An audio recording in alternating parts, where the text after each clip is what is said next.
그러면 증인 선서를 받도록 하겠습니다. 증인 선서는 증인이 국정감사에서 진술을 함에 있어 양심에 따라 숨김과 보탬이 없이 사실 그대로를 진술하겠다는 확인을 받기 위한 것입니다. 증인이 정당한 이유 없이 선서나 증언을 거부하거나 증언 시 허위의 진술을 하는 경우 국회에서의 증언 감정 등에 관한 법률 등 관련 규정에 따라 처벌될 수 있음을 알려드리겠습니다. 그러면 이재명 경기도도지사님 발언대로 나오셔서 기관 증인을 대표해 선서해 주시기 바랍니다.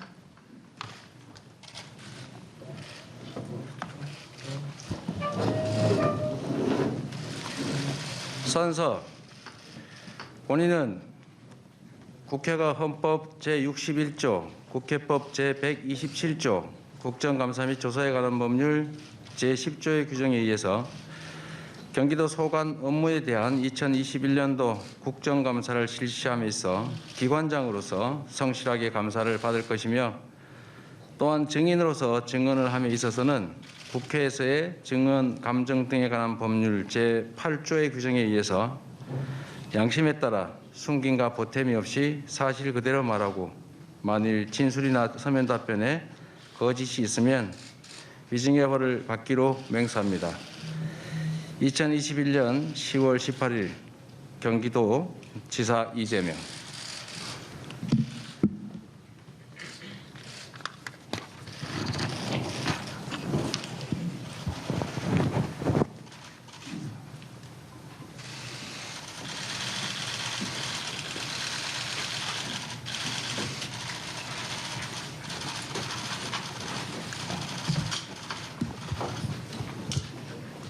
예, 모두 자리에 앉아 주십시오. 다음으로 기관장 인사 및 업무보고 순서입니다. 효율적인 국정감사 진행을 위해 업무보고는 기관장께서 간략하게 하는 것으로 하겠습니다. 이재명 경기도지사님 나오셔서 인사하시고 업무보고 해 주십시오.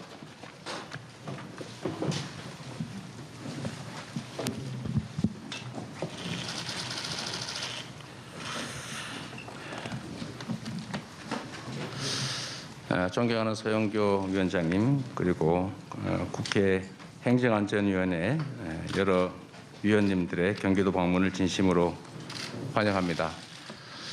위원장님 말씀처럼 가급적이면 세부적 업무 보고는 서면으로 대체하고, 이 뒤에 각 우리 증인들 소개 순서가 있긴 한데 그것도 생략하는 게 어떨까 하는 생각이 듭니다. 네. 여러 의원님들께서 시간이 아까우실 것 같아서 저도 가능하면 좀 생략해가면서 하도록 하겠습니다. 지난해 2월 본격화된 코로나19가 해를 넘겨서 지속되고 있습니다. 델타 변이 확산으로 인한 4차 대유행도 길어져서 경기도민을 비롯한 우리 국민들께서 매우 어려운 시간을 보내고 계십니다. 그동안 우리 대한민국 국민들은 위기를 맞을 때마다 연대와 협력으로 더욱 단단하게 힘을 모으면서 위기 극복에 앞장서 왔습니다.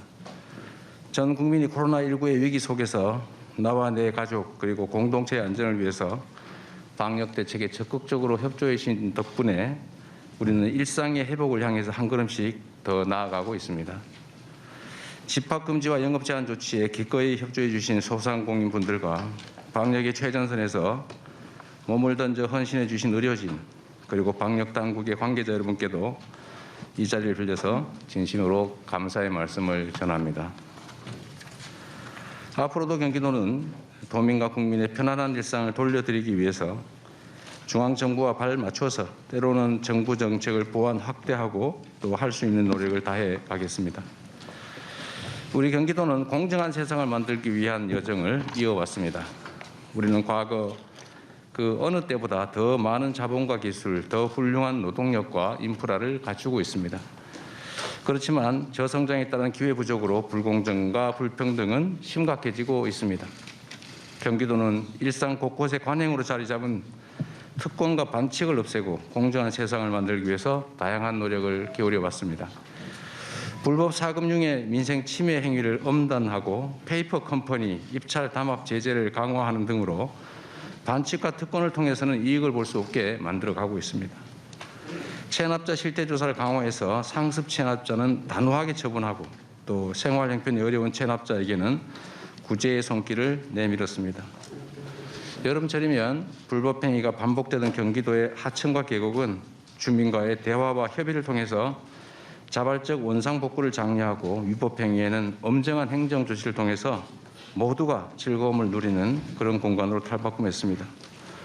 앞으로도 규칙을 지켜서 손해보지 않고 규칙을 어겨 이익 볼 수 없다는 믿음이 우리 사회에 자리 잡도록 경기도가 최선의 노력을 다해가겠습니다. 경제적 기본권이 보장되는 세상 경기도가 실천하고 있습니다. 다가오는 4차 산업혁명 시대 공급은 무한히 늘어나지만 소비는 위축될 것입니다. 격차와 불균형이 만연한 이런 구조와 환경을 그대로 두면 우리가 맞이할 미래는 위태로울 수밖에 없습니다.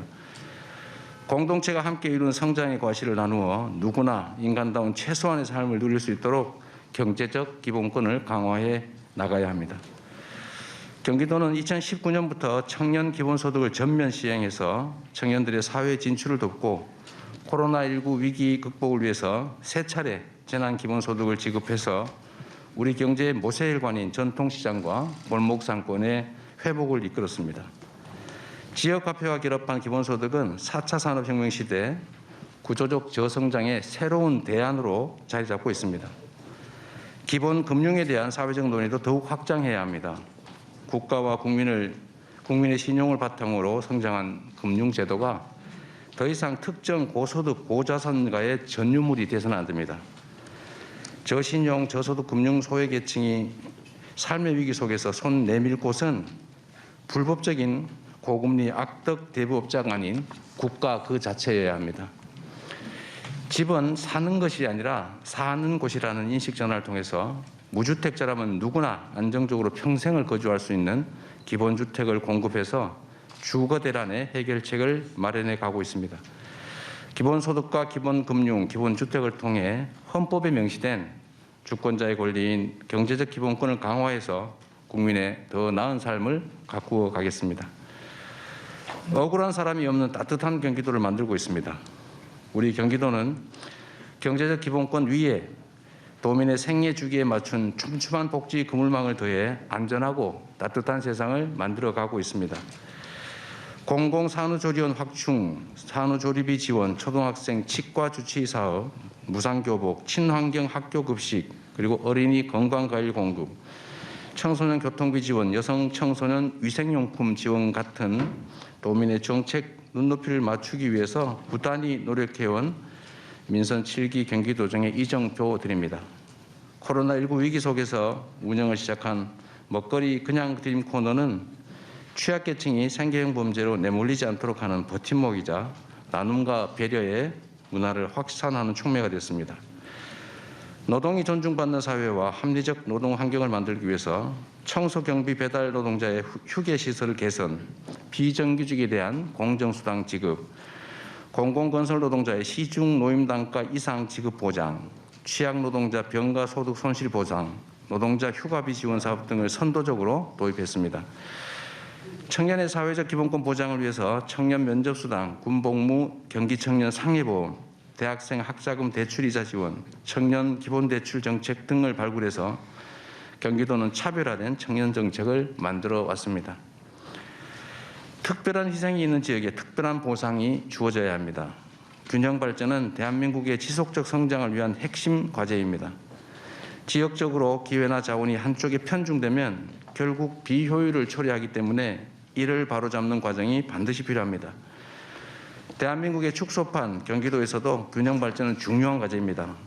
더구나 각종 규제가 중첩된 경기 북동부 지역은 오랜 기간 대한민국의 안보와 자연환경 보전, 그다음에 수자원 보호를 위해서 특별한 희생을 감내하고 있습니다. 공동체를 위해서 특별한 희생을 하고 있다면 이에 합당한 보상을 하는 것이 공정의 가치에 부합합니다. 민선 7기 경기도는 특별한 희생에 대한 특별한 보상이라는 원칙 아래 지금도 북동부 지역 배려를 아끼지 않고 있습니다.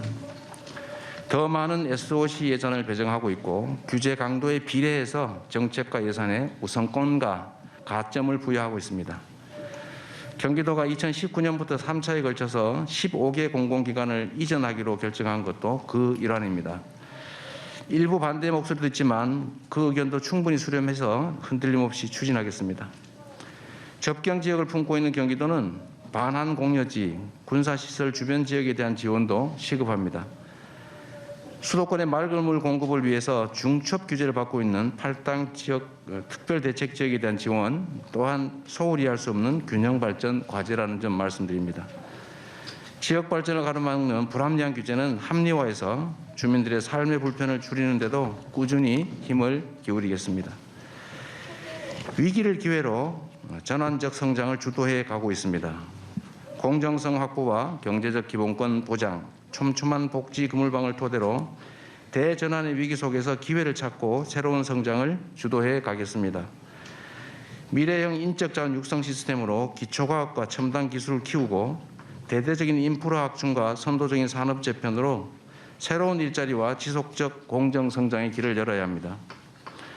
경기도는 공정한 사회적 전환을 위해서 국가의 뉴딜 정책과 연계해서 디지털 뉴딜, 그린 뉴딜, 휴먼 뉴딜 등 경기도형 뉴딜 대표 사업을 발굴하고 추진해 왔습니다. 공공주도형 신산업 혁신 클러스터, 용인 반도체 클러스터, 판교 글로벌 스마트 메카 등 지역의 혁신 성장 거점을 조성하는 데 힘써왔습니다.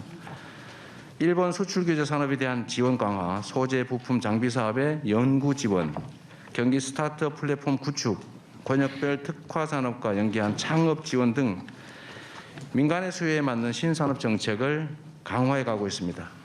대전환의 시대에 한 발짝 빠른 대응으로 민간이 안심하고 투자와 혁신을 감행할 수 있게 해야 합니다. 공공과 민간의 상생적 협력으로 더불어 잘 사는 사회를 만들어 가겠습니다.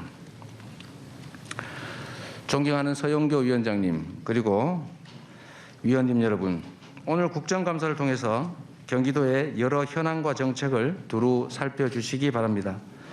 특히 국가 차원의 뒷받침이 필요한 부분에 대해서는 많은 관심과 지원을 부탁드립니다. 의원님들께서 지적해 주시는 사항은 겸허하게 경청하고 도정에 충실히 반영하겠습니다. 바쁜 일정에도 경기도에 방문해 주신 위원님들께 다시 한번 깊은 감사의 말씀을 드리면서 간부 공무원을 소개해 드리도록 하겠습니다. 말씀드린 것처럼 워낙 숫자가 많기 때문에 그냥 일괄적으로 오병건 행정부지사회 경기도 우리 간부 공무원들이 한꺼번에 인사드리도록 하겠습니다. 네, 인사드리겠습니다. 이상으로 간부 소개를 마치겠습니다. 고맙습니다, 위원장님. 예, 이재명 경기도지사님 수고하셨습니다. 그러면 이제 질의 및 신문을 실시하고자 합니다. 예, 잠깐만요. 오늘 그 여야 의원님들이 잘 논의하시고 합의하셔서 저희들은 피켓이나 아니면 마스크 이런 것들 하지 않기로 잘 이야기하셨고요. 그 다음에 질의 시간은 조금 이견이 있었지만 7분, 5분으로 합의를 하였습니다. 오늘 전 국민의 관심이 집중되고 있고요. 그리고 방송들이 생중계를 하고 있는 관계로 의원님들의 질의 시간을 잘 지켜주셔서 다음 의원님들도 제대로 질의할 수 있게 해주시고요. 그리고 또 질의 시간과 또한 답변 시간도 일정은 보장을 할 텐데 답변 시간도 적당한 양으로 좀 해주시면 좋겠다 이렇게 말씀을 드리겠습니다. 예, 그리고 오늘 우리 박한수 위원님께서 간단히 1분 정도 의사진행 발언이 있다고 하시니까 의사진행 발언을 듣도록 하겠습니다. 예. 지사님, 경기도는 왜 그렇게 자료를 안 주는지 모르겠습니다. 18개 시도가 있지만은 유독 경기도는 자료를 안 줘요. 저희들이 지사님 아시다시피 국정감사라는 게 수감기관에서 제출된 자료를 가지고 감사를 하는 건데 경기도는 금년뿐만 아니라 지난해에도 자료 제출이 안 돼 가지고 지난해 국감 보고서를 우리가 채택할 때 경기도만큼은 고발을 하고 넘어가야 된다. 국정감사관계법에 의해서 그렇게 저희들이 주장했습니다만은 여당 의원들 반대로 고발은 안 됐습니다만은 금년에도 국정감사에 관련된 자료들이 전혀 제출되지 않아가 지난 13일 날 우리 당의 국회의원들이 경기도까지 방문하는 그런 상황까지 왔습니다. 요즘은 국회의원들이라고 해서 옛날처럼 그렇게 불필요한 자료를 과다하게 요구하거나 꼭 그렇지는 않아요. 필요한 자료를 요구하는데 경기도가 유달리 이렇게 자료를 제출하지 않는 것은 저는 이해할 수가 없고, 이제 뭐 지사님께서도 큰일 하시겠다고 하는데 그런 국회의 권능을 무시하는 그런 자세는 이제 버려야 된다 이렇게 생각을 합니다. 그렇기 때문에 이 자료 제출에 대해서는 경기도가 이제 태도를 바꿔야 되고, 나중에 시간이 되면 지사님께서 이 부분에 대해서 우리 여야를 막론하고 우리 행안위 국회의원들에게 입장을 한번 말씀해 주시기 바랍니다. 이상입니다. 네, 제가 말씀을 드릴까요? 신상 발언 삼아서. 예, 말씀하십시오. 마이크 가까이 대고 좀 해주십시오. 네. 예. 우리 존경하는 박완수 간사님 말씀 잘 들었습니다. 말씀에 뭐 충분히 일리가 있습니다만, 그러나 우리가 과거에 했던 일이라고 해서 불법인 또는 법에 어긋나는 과도한 요구들이 계속 관행으로 진행되는 건 옳지 않다고 생각합니다. 우리 박원수 의원님께서도 아시는 것처럼 홍준표 지금 이제 국민의힘 후보께서도 경남 도지사를 하실 때 자치사무는 국감 대상이 아니다라고 하는 그 법률에 근거해서 자료 제출을 하지 않았던 것으로 알고 있고요. 저희는 국감에 필요한, 그러니까 국가가 위임한 사무 또 재정이 지원되는 사무에 대한 자료는 100% 요구하시는 대로 다 드렸습니다. 그런데 지금 논쟁이 된 것은 4,600건에 이르는 경기도 그 도사 일에 뭐 최대 규모의 자료 요구가 있었는데, 저희가 자치사무나 예를 들면 뭐 도지사의 휴가 일정이라든지 뭐 누구의 무슨 업무 추진비 이런 거는 국정과는 아무 상관이 없는 것이기 때문에 법률에 의해서 제출을 하지 못했다는 점 양해 부탁드리고요.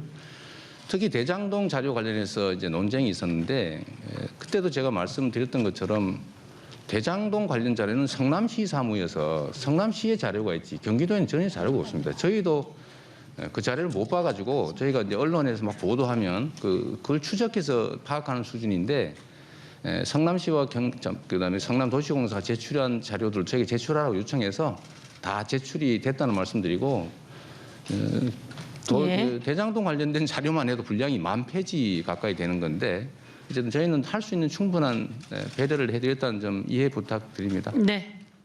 예. 그 자료를 제대로 제출해 주십시오. 네, 네. 그리고 지금 저희가 모든 지자체에 우선 그 서울시, 인천시 그리고 경기도, 대구, 전라북도, 전라남도 이쪽에서 자료가 그 좀 들어왔다라고 하는 저희 통계에 따라서 공문을 발송을 했습니다. 네, 알겠습니다. 그리고 어떻든 오늘은 경기도는 자료를 제대로 제출했다라고 하는 저희에게는 이렇게 자료가 왔는데, 이 부분을 우리 야당 의원님들과 여당 의원님들과 한 번 더 확인을 해서 제출할 만큼 했다고 하는 의견도 있지만 또 미제출되었다고 하니까 그거는 국감장 외의 장에서 한 번 더 검증해 주시는 것으로 하도록 하겠습니다. 예.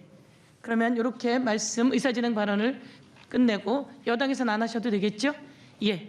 그러면 이제 질의를 시작하도록 하겠습니다. 질의 시간은 답변 시간을 포함해서 7분으로 하도록 하겠습니다. 1문 1답으로 하고 배부된 순서에 따라 진행하도록 하겠습니다. 그러면 더불어민주당 서울 강동구 을의 이해식 의원님 질의해 주십시오.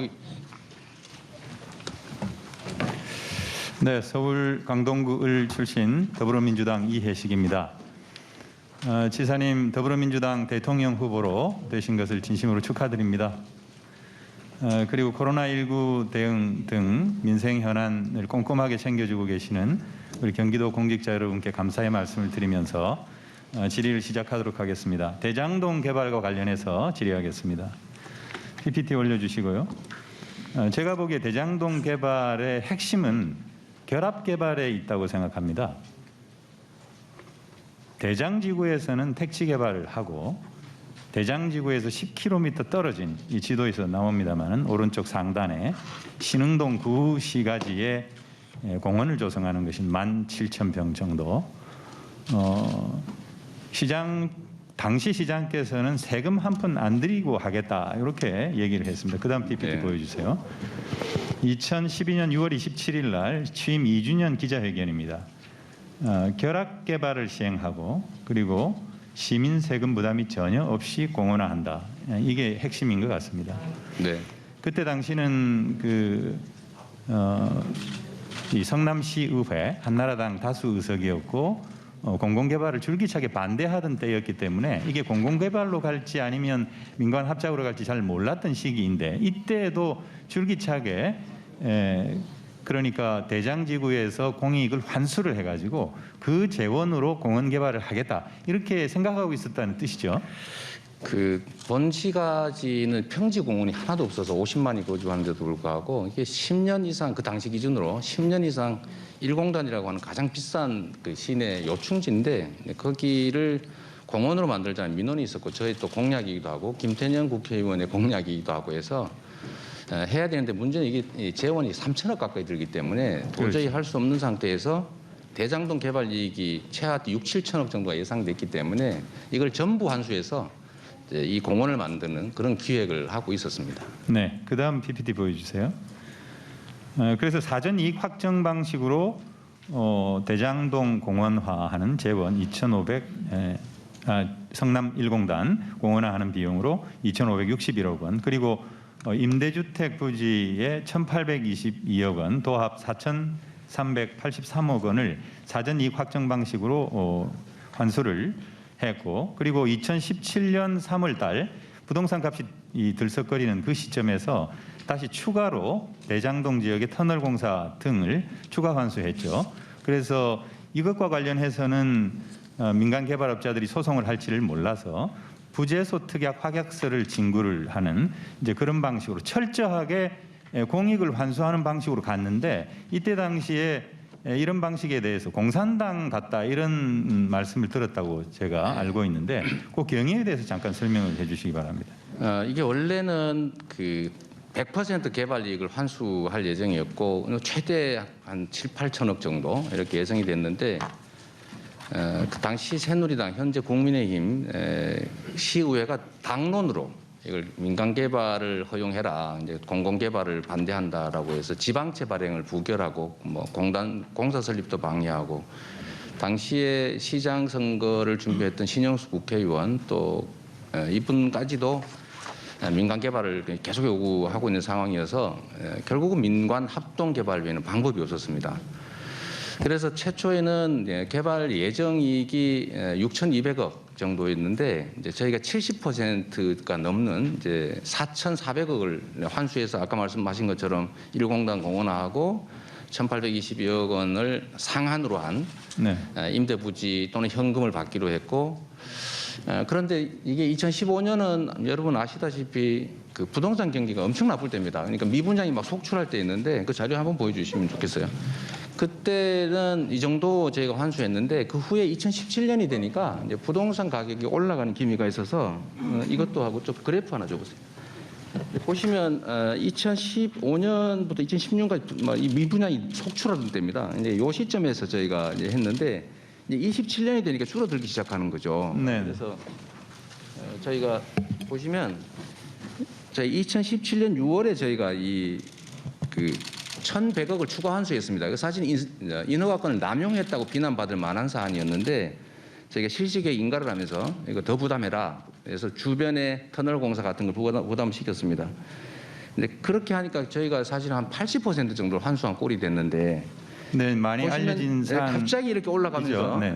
그 민간 측의 예정 이익, 불확정 이익이 늘어나게 된 것이죠.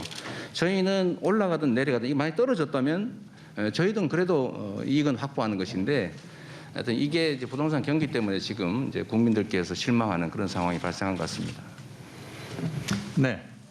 어떻든 저런 방식의 공공이익 환수가 결국 일반적인 통상적인 기부 체납과 같다 이런 가짜 뉴스들이 많이 있습니다. 그와 관련해서 좀 확실하게 제가 좀 얘기를 하기 위해서 판넬을 준비를 했는데 이 대장지구 토지 이용 계획도입니다. 여기에 빨간색은 주택 부지인데 파란색은 학교 그리고 녹색 연두색은 공원 녹지 그리고 하얀색이 도로입니다. 이런 기부 체납 비용이 PPT 보시면은 53.6%에 이릅니다.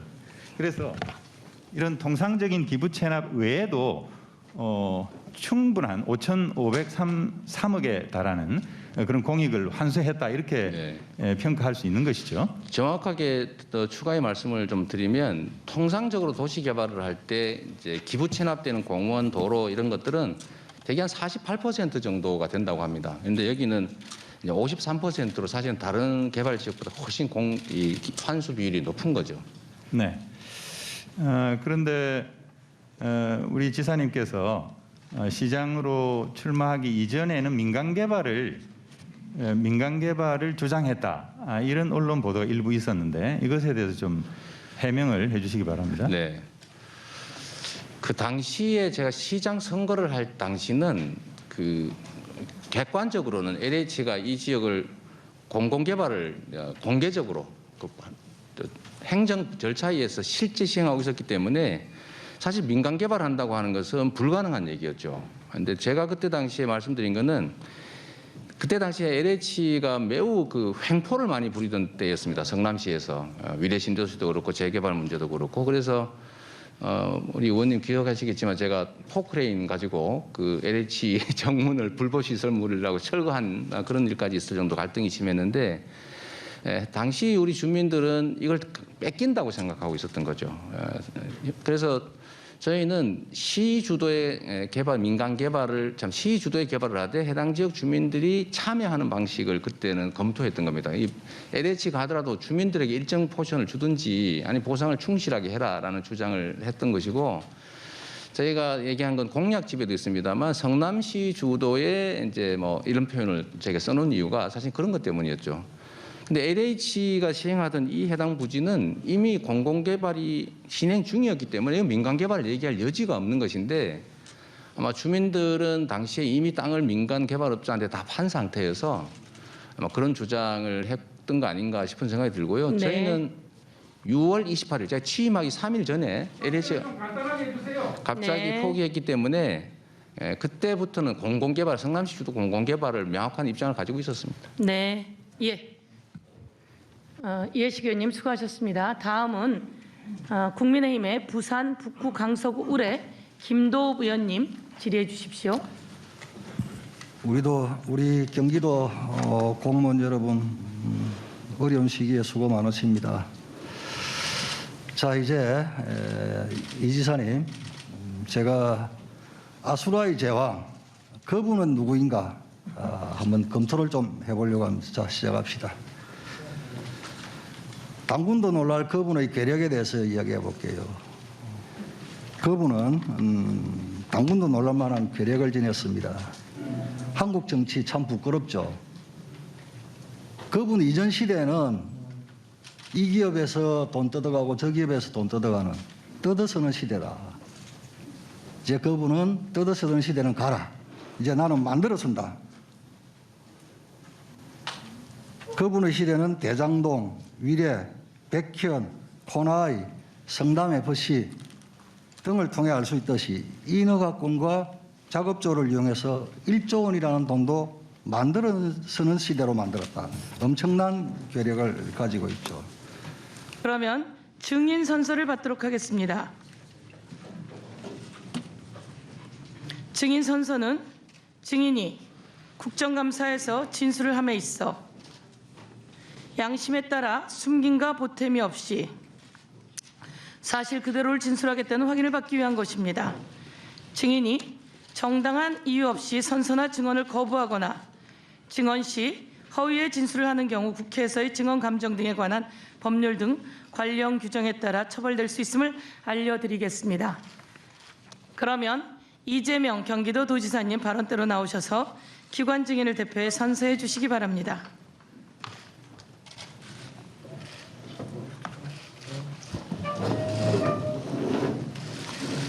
선서. 본인은 국회가 헌법 제61조, 국회법 제127조, 국정감사 및 조사에 관한 법률 제10조의 규정에 의해서 경기도 소관 업무에 대한 2021년도 국정감사를 실시함에 있어 기관장으로서 성실하게 감사를 받을 것이며 또한 증인으로서 증언을 함에 있어서는 국회에서의 증언 감정 등에 관한 법률 제8조의 규정에 의해서 양심에 따라 숨김과 보탬이 없이 사실 그대로 말하고 만일 진술이나 서면 답변에 거짓이 있으면 위증의 벌을 받기로 맹세합니다. 2021년 10월 18일 경기도 지사 이재명.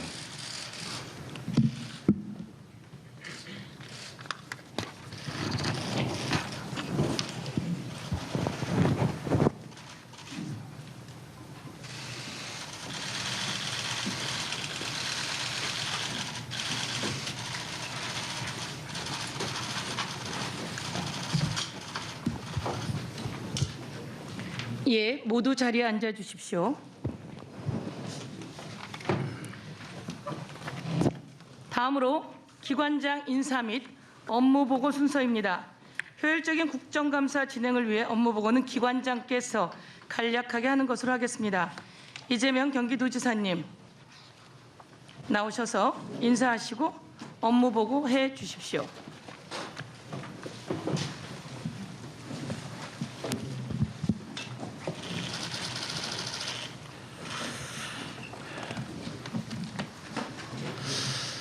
존경하는 서영교 위원장님, 그리고 국회 행정안전위원회 여러 위원님들의 경기도 방문을 진심으로 환영합니다.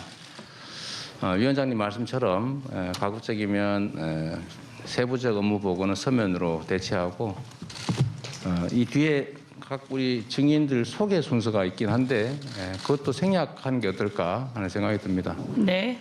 우리 여러 의원님들께서 시간이 아까우실 것 같아서 저도 가능하면 좀 생략해가면서 하도록 하겠습니다.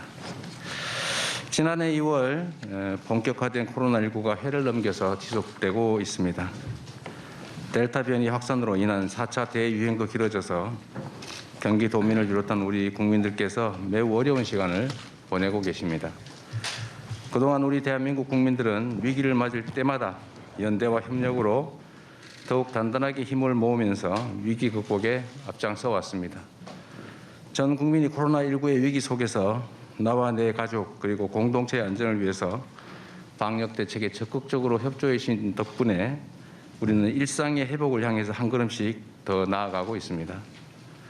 집합 금지와 영업 제한 조치에 기꺼이 협조해 주신 소상공인분들과 방역의 최전선에서 몸을 던져 헌신해 주신 의료진 그리고 방역 당국의 관계자 여러분께도 이 자리를 빌려서 진심으로 감사의 말씀을 전합니다.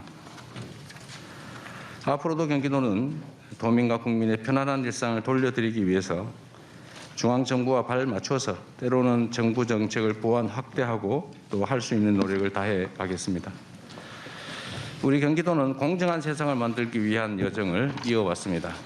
우리는 과거 그 어느 때보다 더 많은 자본과 기술, 더 훌륭한 노동력과 인프라를 갖추고 있습니다. 그렇지만 저성장에 따른 기회 부족으로 불공정과 불평등은 심각해지고 있습니다. 경기도는 일상 곳곳에 관행으로 자리 잡은 특권과 반칙을 없애고 공정한 세상을 만들기 위해서 다양한 노력을 기울여 왔습니다. 불법 사금융의 민생 침해 행위를 엄단하고 페이퍼 컴퍼니 입찰 담합 제재를 강화하는 등으로 반칙과 특권을 통해서는 이익을 볼 수 없게 만들어가고 있습니다.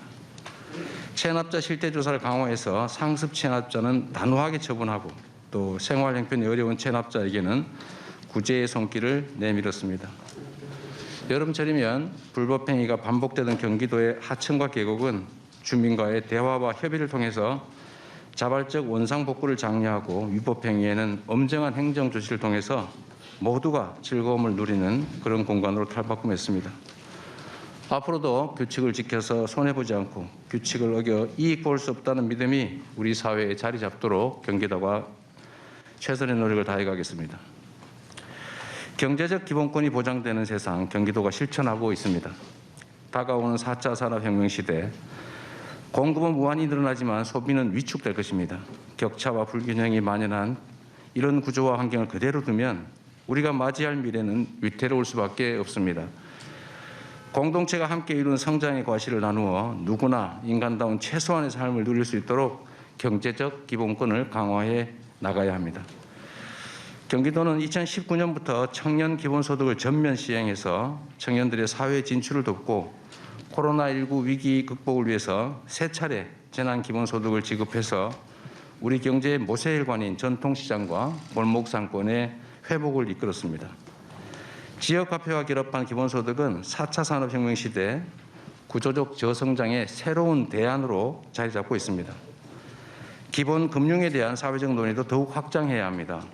국가와 국민의 신용을 바탕으로 성장한 금융제도가 더 이상 특정 고소득 고자산가의 전유물이 돼서는 안 됩니다. 저신용 저소득 금융 소외계층이 삶의 위기 속에서 손 내밀 곳은 불법적인 고금리 악덕 대부업자가 아닌 국가 그 자체여야 합니다. 집은 사는 것이 아니라 사는 곳이라는 인식 전환을 통해서 무주택자라면 누구나 안정적으로 평생을 거주할 수 있는 기본주택을 공급해서 주거 대란의 해결책을 마련해 가고 있습니다.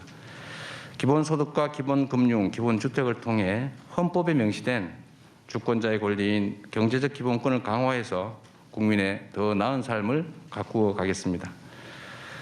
억울한 사람이 없는 따뜻한 경기도를 만들고 있습니다.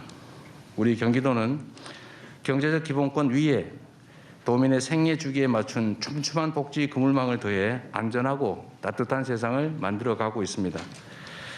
공공산후조리원 확충, 산후조리비 지원, 초등학생 치과 주치 사업, 무상교복, 친환경 학교급식, 그리고 어린이 건강과일 공급, 청소년 교통비 지원, 여성 청소년 위생용품 지원 같은 도민의 정책 눈높이를 맞추기 위해서 부단히 노력해온 민선 7기 경기도정의 이정표 드립니다. 코로나19 위기 속에서 운영을 시작한 먹거리 그냥 드림 코너는 취약계층이 생계형 범죄로 내몰리지 않도록 하는 버팀목이자 나눔과 배려의 문화를 확산하는 촉매가 됐습니다. 노동이 존중받는 사회와 합리적 노동 환경을 만들기 위해서 청소 경비 배달 노동자의 휴게 시설 개선, 비정규직에 대한 공정수당 지급, 공공건설 노동자의 시중 노임 단가 이상 지급 보장, 취약 노동자 병가 소득 손실 보상, 노동자 휴가비 지원 사업 등을 선도적으로 도입했습니다. 청년의 사회적 기본권 보장을 위해서 청년 면접수당, 군복무, 경기청년 상해보험, 대학생 학자금 대출이자 지원, 청년 기본대출 정책 등을 발굴해서 경기도는 차별화된 청년 정책을 만들어 왔습니다. 특별한 희생이 있는 지역에 특별한 보상이 주어져야 합니다. 균형 발전은 대한민국의 지속적 성장을 위한 핵심 과제입니다. 지역적으로 기회나 자원이 한쪽에 편중되면 결국 비효율을 초래하기 때문에 이를 바로잡는 과정이 반드시 필요합니다. 대한민국의 축소판 경기도에서도 균형 발전은 중요한 과제입니다. 더구나 각종 규제가 중첩된 경기 북동부 지역은 오랜 기간 대한민국의 안보와 자연환경 보전, 그다음에 수자원 보호를 위해서 특별한 희생을 감내하고 있습니다. 공동체를 위해서 특별한 희생을 하고 있다면 이에 합당한 보상을 하는 것이 공정의 가치에 부합합니다. 민선 7기 경기도는 특별한 희생에 대한 특별한 보상이라는 원칙 아래 지금도 북동부 지역 배려를 아끼지 않고 있습니다. 더 많은 SOC 예산을 배정하고 있고 규제 강도에 비례해서 정책과 예산에 우선권과 가점을 부여하고 있습니다. 경기도가 2019년부터 3차에 걸쳐서 15개 공공기관을 이전하기로 결정한 것도 그 일환입니다. 일부 반대 목소리도 있지만 그 의견도 충분히 수렴해서 흔들림 없이 추진하겠습니다. 접경 지역을 품고 있는 경기도는 반환 공여지, 군사시설 주변 지역에 대한 지원도 시급합니다. 수도권의 맑은 물 공급을 위해서 중첩 규제를 받고 있는 8당 지역 특별대책 지역에 대한 지원 또한 소홀히 할 수 없는 균형 발전 과제라는 점 말씀드립니다. 지역 발전을 가로막는 불합리한 규제는 합리화해서 주민들의 삶의 불편을 줄이는 데도 꾸준히 힘을 기울이겠습니다. 위기를 기회로 전환적 성장을 주도해 가고 있습니다. 공정성 확보와 경제적 기본권 보장, 촘촘한 복지 그물망을 토대로 대전환의 위기 속에서 기회를 찾고 새로운 성장을 주도해 가겠습니다. 미래형 인적 자원 육성 시스템으로 기초과학과 첨단 기술을 키우고 대대적인 인프라 확충과 선도적인 산업 재편으로 새로운 일자리와 지속적 공정 성장의 길을 열어야 합니다. 경기도는 공정한 사회적 전환을 위해서 국가의 뉴딜 정책과 다음 볼까요? 단 1원도 안 받았다는 설계자는 어떤 사람일까요? 돈을 만든 자, 돈을 가진 자 위에서 돈을 지배하는 자입니다. 그분은 돈을 자기 주머니에 가지고 있는 것이 중요하지 않습니다. 그분이 쓰고 싶은 곳에 쓰고자 할 때 그분의 의사대로 지배력을 행사하면 그게 곧 그분의 돈입니다. 돈으로 무죄 사고, 즉 재판 거래 의혹을 말합니다. 호화 변호사 선임하고 선거 때 조직 굴리기 위해 돈을 지배하는 자가 그분입니다. 그분은 대한민국 공직자 뉴노멀을 만들었습니다. 새로운 기존을 만들었습니다. 혈중 알코올 농도, 면허 취소 수준의 음주운전, 검사 사칭, 무고죄, 특수공무집행 방해, 공용물건 손상 등 전과 사범입니다. 형수 폐륜 욕설, 여배우 스캔들, 정신병원 강제 입원, 고소고발 남발 등 이런 화려한 전적이 있어도 성남시장, 경기도지사, 민주당 대선 후보가 될 수가 있습니다. 엄청난 뉴노멀을 만들었죠. 그분이 청와대보다 감옥과 가까운 이유에 대해서 보겠습니다. 권순일 전 대법관은 2020년 9월 퇴직 후에인 지난해 11월 화천대유의 고문으로 위촉됩니다. 매월 1,500만 원 정도의 보수를 받으며 법률 자문을 했다고 합니다. 김만배는 그분의 선거법 위반 사건 대법원 판결 전후로 8차례나 당시 권순일 대법관 집무실을 방문했다고 합니다. 또 고액의 돈 약속도 했다는 의혹까지 있습니다. 이 때문에 권순일 전 대법관은 이 지사의 대법원 판결 때 무죄를 낸 것에 대한 사후 수뢰죄까지 의심받는 상황입니다. 또 그분은 자신의 재판을 위해 30여 명의 초호화 변호인단을 구성했습니다. 비슷한 규모의 변호인을 꾸렸던 효성그룹 조현준 사장은 400억 원을 지불했다고 전해지고 있습니다. 하지만 그분은 사생활이라서 구체적으로 말씀드리기 적절치 않다고 합니다. 그러면 이명박 대통령 변호사 대납도 사생활입니까? 그런데 이명박 대통령은 어찌하여서 변호사 대납 관련해서 뇌물죄로 유죄를 선고받았습니까? 친여 시민단체가 상장기업 S사의 그분 변호사비 대납 의혹을 제기했습니다. 대납이 사실이면 뇌물죄에 해당합니다. 그분의 가면 뒤 실체를 보겠습니다. 그분의 실체는 시민을 챙긴 지자체장이 아니라 돈을 지배하는 자입니다. 변호사 때는 민간개발을 주장하더니 시장이 되고 난 후에는 공영개발을 주장했습니다. 가난을 극복하고 성공한 사람이라는 그분.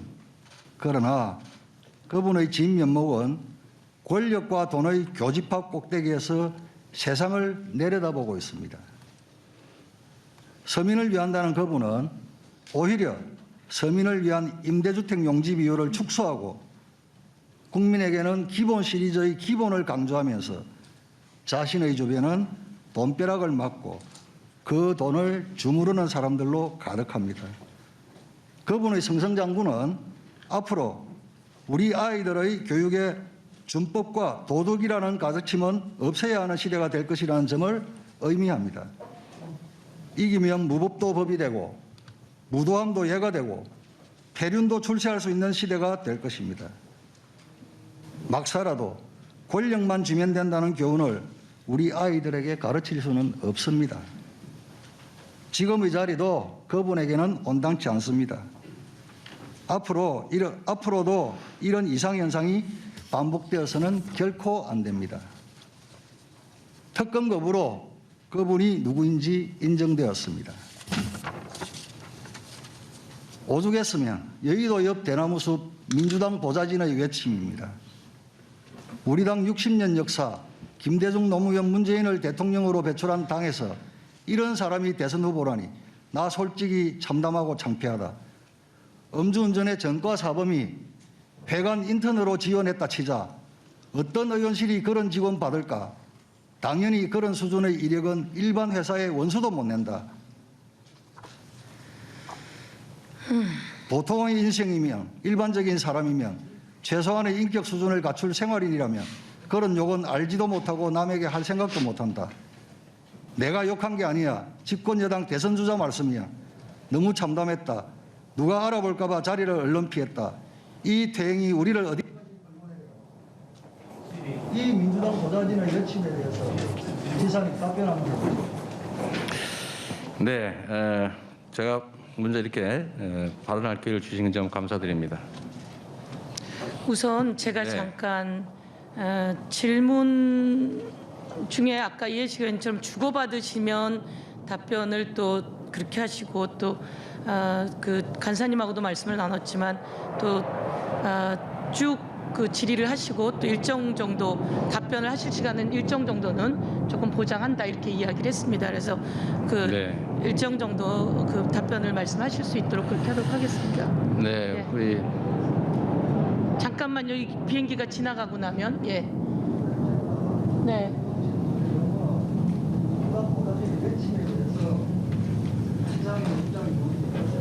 네, 어떻든 하여간 답변에 일정 공정성은 이렇게 같이 하도록 하겠습니다. 예, 말씀하십시오. 제가 먼저 제일 중요한 게 대장동 문제이기 때문에 지금 뭐 그 부분 하시는데 제가 이거 한번 보여드리겠습니다.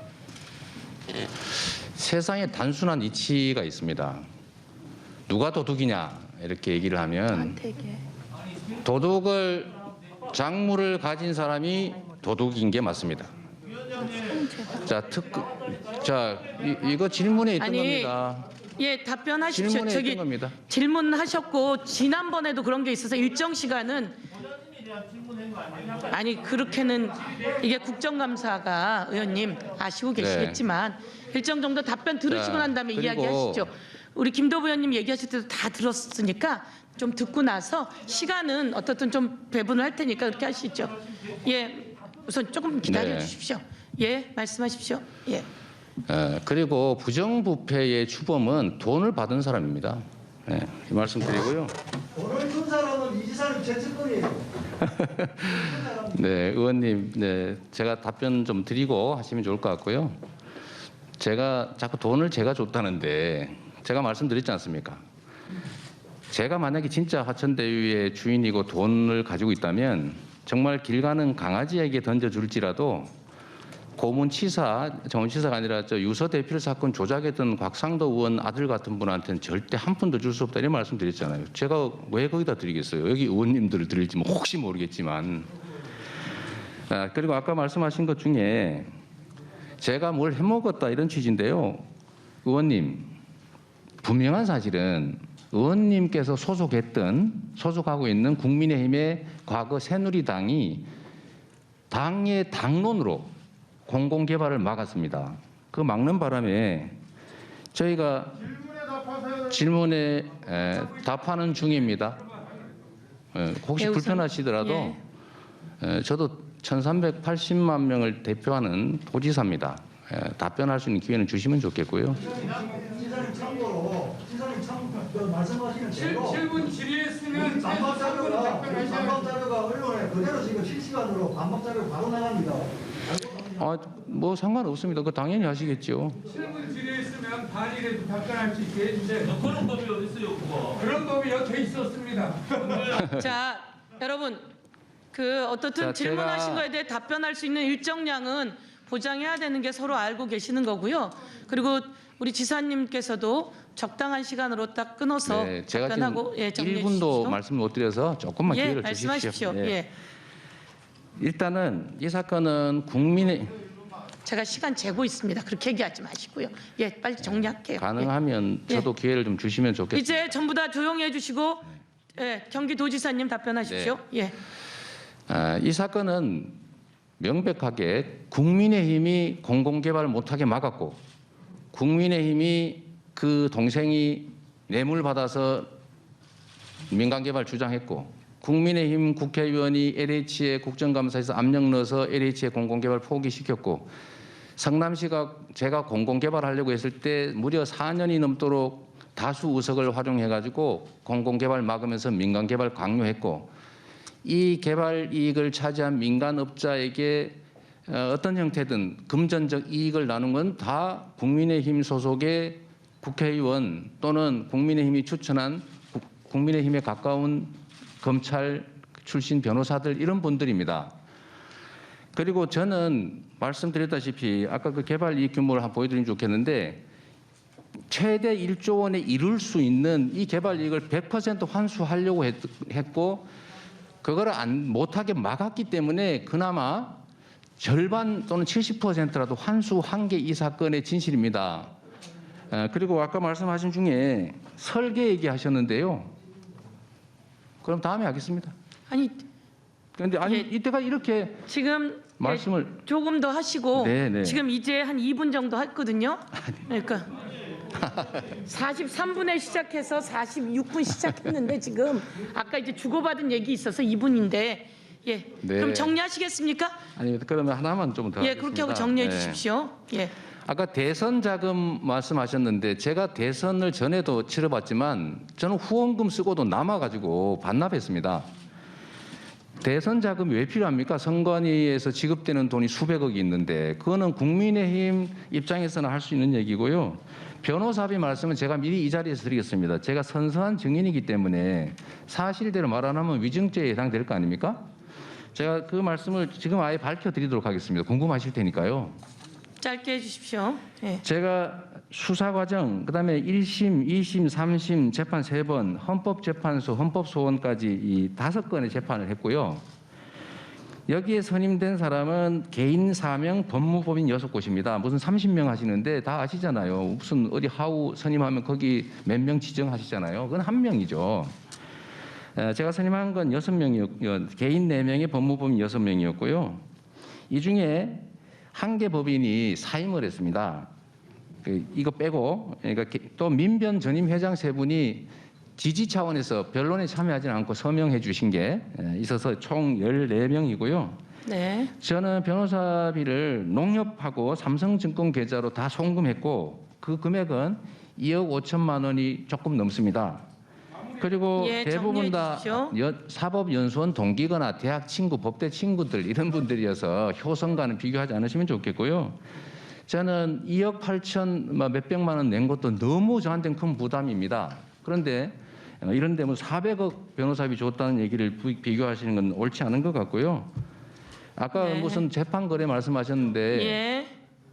아니 이 말씀 마저 드릴게요. 이거 궁금하시지 않습니까? 자, 아, 도지사님 이제 그 내용은 그거요 맞아. 그 부분만 변호사비 얘기만 마저 하겠습니다. 좀 그럼 하실 것 이것만 같으세요? 정리하고 넘어가는 것으로 하겠습니다. 네. 그 변호사비를 대납했다고 하시고 무슨 저기 모 대법관하고 재판 거래를 했다는데 상식적으로 제가 2015년에 예측을 해가지고 내가 나중에 재판을 받게 될 것 같다, 유죄가 될 것 같다, 대법원 갈 것 같다고 해서 미리 준비했다는 얘기는 아니실 것 같고 그 다음에 대법원이라고 하는 게 13분이 계신데 그 중에 한 명한테 뭘 한다고 해서 되지도 않을 일이고요. 나머지 무슨 변호사비를 뭐 얼마를 누구한테 대납을 시켰다 이런 얘기는 이거는 아무리 국정감사장이라고 하고 면책 특권이 있다고 해도 이건 지나치신 거 아닌가 그런 생각이 좀 들어서 조금 자제해 주시길 부탁드립니다. 예. 자, 아니 우선 다음입니다. 우리 또 그 저기 네? 어떤 걸요? 그 답변을 또 더 들으시겠습니까? 그럼 지금? 그럼 보좌진의 외침에 대해서 답을 하시겠습니까? 그러면 그거는 요청을 하셨으니까 그러면 시간을 드리겠습니다. 예. 예. 예, 그거에 대해서 간단히 말씀하시겠습니까? 네. 예. 자, 존경하는 김도우 의원님, 제 말씀 잘 들었고요. 그 이제 질문 내 취지는 이해는 합니다. 국민의힘 내부에서도 똑같은 사안을 놓고 다른 의견을 치고받고 하시지 않습니까? 그 당이라고 하는 데가 원래 그렇고 또 사람이 모여 사는 세상에는 의견이 다른 게 당연하고 또 다른 의견이 있을 수 있습니다. 후보들 간에 치고받고 하는 거하고 보다시리 보는 게 그만 질의하게 해주세요. 자, 이제 답변 되셨습니까? 아니면 더 그러면 이렇게 하고 끝내겠습니다. 예, 다음 질의로 들어가도록 하겠습니다. 30초. 예. 예, 서범수 의원입니다. 30초. 제가 지난 우리 도지사님하고 문재인 대통령 후보 때죠. 간담회 때 토론회 때 그 장면을 보니까 우리 그러니까 할게요. 그러니까 저한테 하세요, 의사진행 발언. 예. 그래 할게요. 예. 발언하는데 방해 좀 하지 맙시다. 예. 그 토론회 때 우리 이 지사께서 어떻게 문재인 후보께 이야기를 했는데 A를 물으면 A를 대답하지 왜 A를 묻는데 B로 자꾸 대답하느냐라고 하는 장면이 있어요. 오늘도 마찬가지입니다. 민주당 보좌진의 외침에 대해서 어떻게 생각하느냐고 물었으면 거기에 대한 답을 하면 되지 왜 자꾸 엉뚱한 이야기를 하는 거예요. 주의 좀 시켜주십시오. 아, 그렇게 저한테 요구하시는 겁니까? 예. 예. 의사진행 발언 있으셨습니다. 예, 또 뭐 있으십니까? 넘어가시겠습니까? 그럼 똑같이 30초입니다. 예. 이해식 의원입니다. 의사진행 발언을 통해서 한 말씀 드리겠습니다. 저를 보고 해주세요. 아, 네. 네. 김도읍 의원님 그 발언이 질문인지 모르겠습니다. 7분 동안 그렇게 장광설 비슷하게 늘어놓으시고 마지막에 한 말씀 하신 거를 질문이라고 하면 이게 정상적인 질문입니까?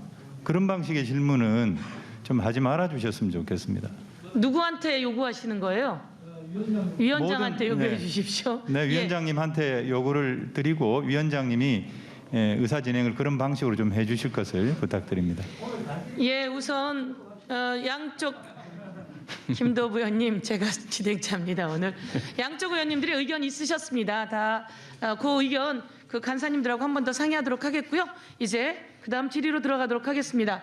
다음은 더불어민주당의 경기 수원시 의뢰 백혜련 의원님 질의해 주십시오. 네, 국정감사는 팩트에 근거해서 질의해야 된다고 생각합니다. 정치적 주장만이 아니고 팩트에 근거해야 되는데, 그러니까 우리가 지금 녹취록상의 그분에 대해서는 서울중앙지검 국정감사에서 이정수 검사장이 정치인은 아니다 이렇게 명확하게 말했던 거 도지사님도 알고 계시죠? 네. 그렇기 때문에 이 그분을 지금 이재명 도지사님을 근거하는 것으로 보는 것은 팩트에 틀리다 그렇게 말씀을 드리겠고요. 그러나 은유적인 의미로 그분이라고 한다면 그분들을 제가 보여드리겠습니다. 화면 띄워주세요. 네, 팩트에 근거한 그분들입니다. 돈을 받은 자가 그분이 아니라 그분들입니다. 자. 그 하천대유와 국민의힘 고위 법조인 간의 관계입니다. 실제로 돈이 간 관계들만을 표시했습니다.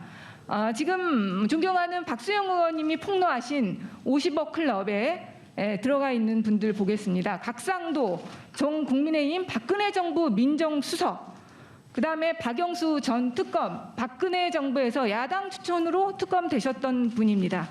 최재경 박근혜 정부 민정수석입니다. 그리고 권순일 대법관 자꾸 이재명 도지사하고 연관을 시키는데 실제로 이분은 박근혜 정부에서 대법관으로 임명되신 분이고 법원 행정처 차장까지 지내신 분입니다. 그리고 김수남 박근혜 정부 검찰총장입니다. 강찬우 박근혜 정부 수원지검 검사장, 이창재 박근혜 정부 법무부 차관, 김기동 박근혜 정부 대검 부패범죄 특별수사단장, 이경재 박근혜 최순실 국정농단 변호사, 자문 변호사는 다 박근혜 정부와 연관된 사람들로 이루어져 있습니다. 자문이었던 원유철 의원, 전 새누리당 원내대표까지 지내신 분입니다. 구속이 되고 나니 그 본인을 넘어 부인까지 고문으로 고이 모셨습니다. 돈을 받은 사람들이 그분들 아닙니까? 국민들께서 판단해 주시기 바랍니다.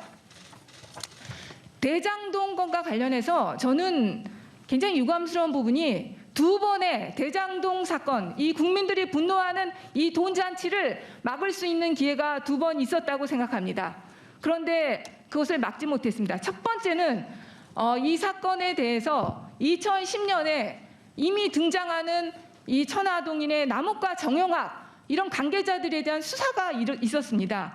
당시 남욱은 로비를 했다는 면목으로 기소되고 재판까지 갔습니다.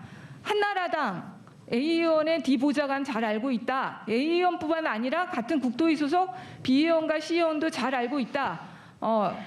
그러면서 실제로 돈을 넣고 이런 사건으로 수사를 받았습니다. 그런데 이 사건이 1심은 유죄였는데 2심에서 무죄가 났습니다.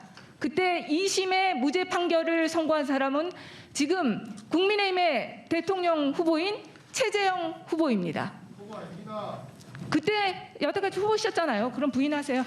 최재형 후보죠.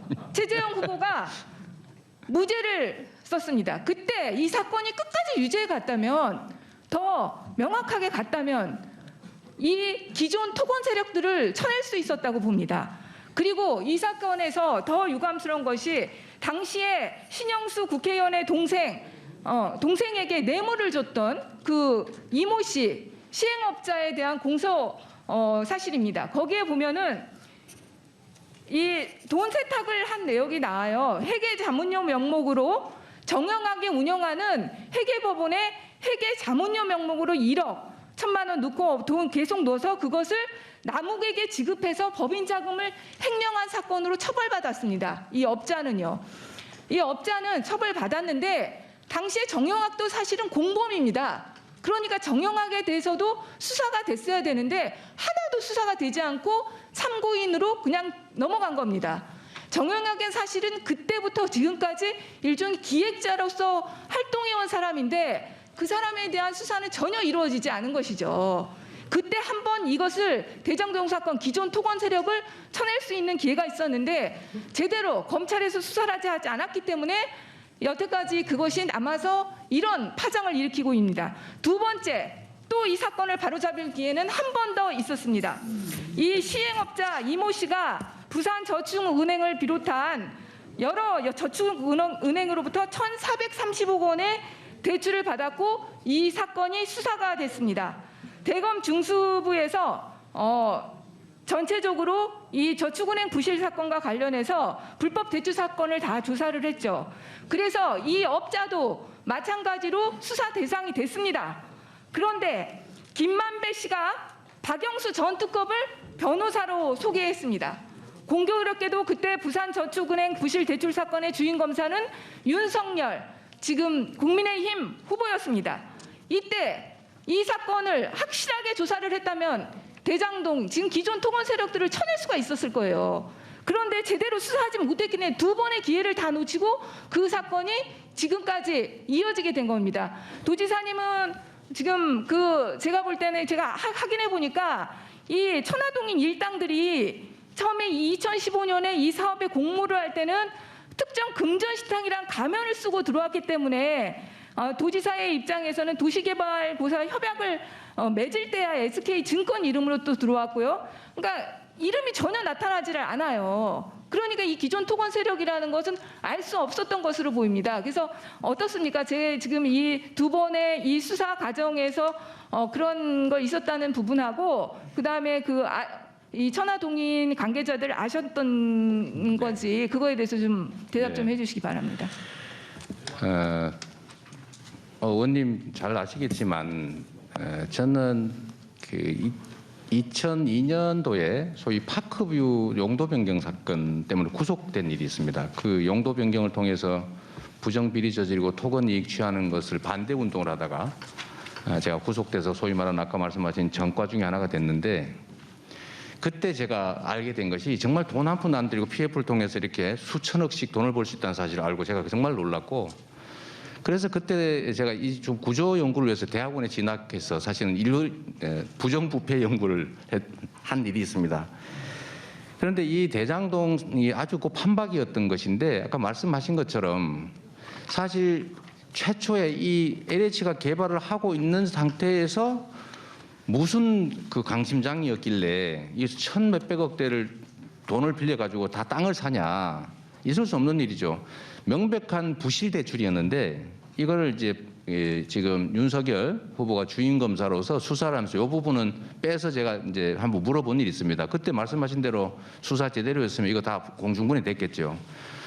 두 번째로 말씀하신 것처럼 다시 이게 저축은행 사건이 문제가 돼가지고 수원지검이 수사를 했을 때라도 제대로 좀 했더라면 사실은 또 한 번의 기회가 있었고 세 번째 기회가 또 있었습니다. 그게 뭐냐면 공공개발을 경기 성남시가 추진할 때 국민의힘에서 당론을 정해가지고 막지 않았으면 공공개발을 했을 경우에 이들은 공중분해가 됐겠죠.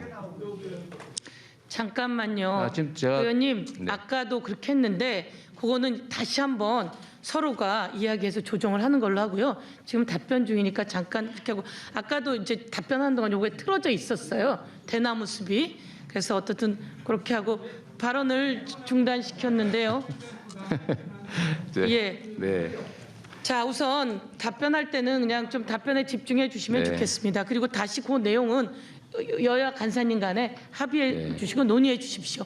네. 예, 말씀 다시 더 하십시오. 네, 예. 존경하는 우리 국민의힘 국회의원님 좀 제가 말씀드릴 수 있도록 좀 기회를 주시면 고맙겠습니다. 어쨌든 세 번째 기회가 있었는데 그게 공공개발을 국힘이 막지 않아서 제 기획한 대로 공공개발을 했더라면 사실 그들은 수용당하고 전부 다 없어졌겠죠. 이게 이제 마지막 기회였는데 저는 그 점에 대해서 정말로 아쉽게 생각하고요. 아까 그 부정비리의 주범이 마치 저인 것처럼 자꾸 얘기하는 분들이 계신데 제가 이렇게 말씀을 드리고 싶어요. 자기가 자기에게 돈을 뺏는 경우가 있습니까? 자기 돈을 자기가 훔치는 경우가 있습니까? 이게 만약에 제가 이해관계가 있으면 그냥 민간개발 허가해 줬으면 아무 문제가 없었을 거예요. 국민의힘께서 이렇게 난리를 치지도 않았겠죠. 조용히 끝났을 거고요. 두 번째로는 제가 처음에 이 개발 사업을 기획할 당시에 2015년 기준으로는 제가 기획한 것처럼 완전 공영을 했더라면 예정이익 6,156억 원이 전부 성남시 소유가 됐을 것이고요. 두 번째로 국민의힘이 강요하는 것처럼 민간 개발을 했더라면 6,156억 원이 민간업자들 입에 들어갔을 겁니다. 그런데 제가 그나마 민간 공동개발을 통해서 70%가 넘는 4,384억 원을 환수해서 이 민간개발업자 목은 1,770억에 불과했던 거예요. 그런데 2017년 6월에 제가 잠깐 계세요. 1,100억을 시간. 추가 부담시켰기 때문에 1,100억 원을 추가 부담시킨 결과는 지금 현재 상태로 이렇습니다. 예. 만약에 완전 민영을 국힘이 원하는 대로 토건업자가 원하는 대로 했더라면 9,575억이 전부 그들의 것이 됐겠죠. 그런데 지금은 완전 공영을 제 뜻대로 했더라면 이게 전부 우리 시민들의 것이 됐을 겁니다. 예. 그런데 정리해 불가피하게 주십시오. 민간 공동 작업을 했기 때문에 그래도 60% 5,500억, 사실은 5,800억쯤 됩니다만 이거라도 환수했고 이게 민간 몫이 됐는데 이 민간 몫에 해당되는 데서 돈을 나눠 가진 사람들이 바로 국힘 네. 분들이십니다. 네. 자, 잠깐만요. 우선 한 가지는 자, 예, 그렇게 하는데요. 답변 다 끝나셨죠? 네. 예. 사실은 제가 우선 이게 질의는 하고 답변의 일정 시간은 보장을 해드리겠습니다. 그리고 그게 맞고요. 그 다음에 이게 띄우는 시간에 답변하는 시간에 이걸 띄우는 걸 여야 모두 다 원치 않는다면 띄우지 않는 것으로 합의를 하겠습니다. 그럼 그렇게 우선 그건 잠깐 몇 가지만 정리하고 갈게요. 띄우지 않는 것으로 그 답변을 하는 중에 그렇게 맞다면 그러니까 7분 안에 있는 시간이라면 띄워놓고요. 그렇지 않고 7분이 우선 지나고는 답변 시간은 일정 정도 보장을 해야 되니까 그 시간에 띄우지 않는 걸로 하겠다라고 하면 그렇게 하고요. 양쪽 다 그렇게 하고 그다음에 7분을 사실 여야 조금 의견이 다르긴 하지만 7분을 다 질문하셨을 땐 일정 시간은 그 답변할 수 있는 시간을 보장해 드리겠습니다. 그러나 답변과 질의응답이 왔다 갔다 한다면 그 안에서 되도록이면 답변을 해주시길 바라겠고요. 그래서 우리 위원님들께서도 주고받는 질의응답이 되시면 좋겠다 이렇게 말씀을 드리고요.